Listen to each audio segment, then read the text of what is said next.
Geçmişim yanlardan ayrılın ya başa Kerem ana doğdum dediler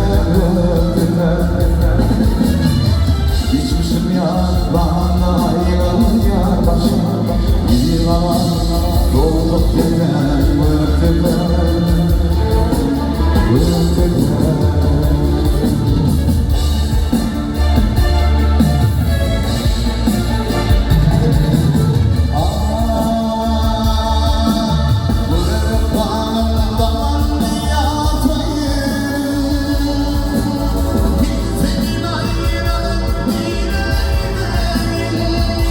Yeah.